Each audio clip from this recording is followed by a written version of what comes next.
Hello, everybody. My name is Stephen Reynolds from Cain Amal Law Firm, who specializes in municipal law. Today, I'm with my colleague, Maître Caroline Rouleau, who is part of our municipal law team in our firm. It's a pleasure for us to be with you today to talk about the procedure for adopting a municipal bylaw. This procedure is governed by the provision of the Cities and Towns Act or the Municipal Code of Quebec, depending on the law applicable in your municipality. With a few exceptions, the procedure is always the same. Give notice of motion, file a draft bylaw, adopt the bylaw, sign it, and finally publish it. While these steps may seem straightforward, there are numbers of formalities to be observed at each stage. If these procedures are not followed, this bylaw may be declared null and void or ineffective. That is why you must be familiar with the step involved. To understand how to adopt a bylaw, you first need to understand its object or purpose. Some bylaws, like those relating to urban planning or loans, are subject to a longer procedure and are governed by specific laws.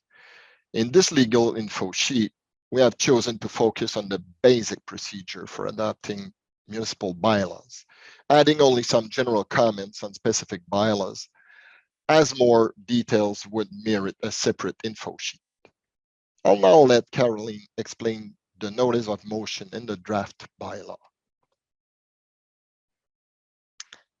Giving notice of motion and filing a draft bylaw are the first steps of the regulatory process. The notice of motion is given at a council meeting by a council member, and it identifies the subject matter of the bylaw. The draft bylaw contains the text of the bylaw that we want to pass, and it can be given, it can be filed at the same sitting or at a different sitting. As soon as it is filed, it has to be made available to the public for consultation. As you may know, a notice of motion can have a freezing effect on permit applications. In these cases, permits cannot be issued if the proposed bylaw would prohibit those permits from being issued. That's the case for subdivision and zoning bylaws, for instance. In order for the notice of motion to have that freezing effect, the notice of motion has to be sufficiently precise for citizens and municipal employees to know where to stand. One way to go about it is to include a reference in the notice of motion to the draft bylaw, which is already detailed, and to file the draft bylaw at the same sitting.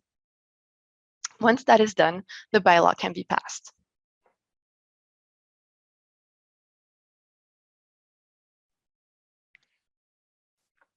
The bylaw must be adopted by the council at a separate sitting, which can be held no earlier than the second day after the sitting when the draft bylaw was filed. In other words, there must be at least one full day between the filing of the draft bylaw and the adoption of the bylaw. The bylaw may be adopted with or without changes, but if changes are made, keep in mind that they cannot change the object of the bylaw as it was tabled at the draft stage. Otherwise, the bylaw adopted will be null and void. Once passed, the bylaw has to be signed. 2 signatures are required. First of all, the mayor's signature, and second of all, the clerk or the clerk treasurer's signature.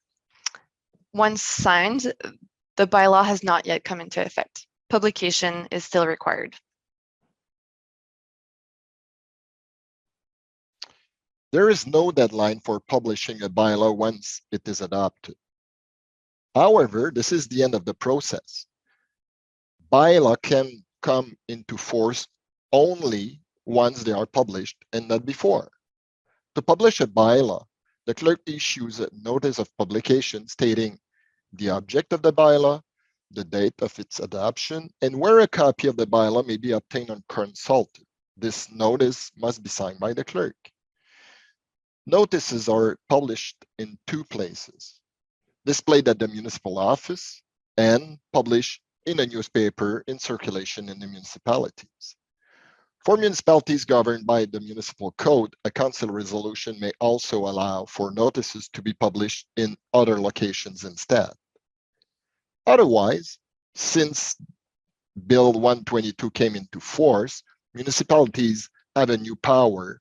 They can now adopt a bylaw setting out the terms for publishing public notices. In all cases, if such a bylaw is adopted, that bylaw must require that public notices be published online.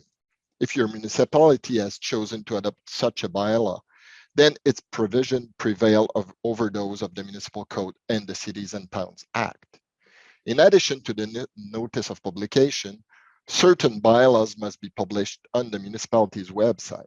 That is particularly true of the contract management bylaw and also any other bylaw related to contract management, such as those delegating the power to make an expenditure or enter into a contract on the municipality's behalf.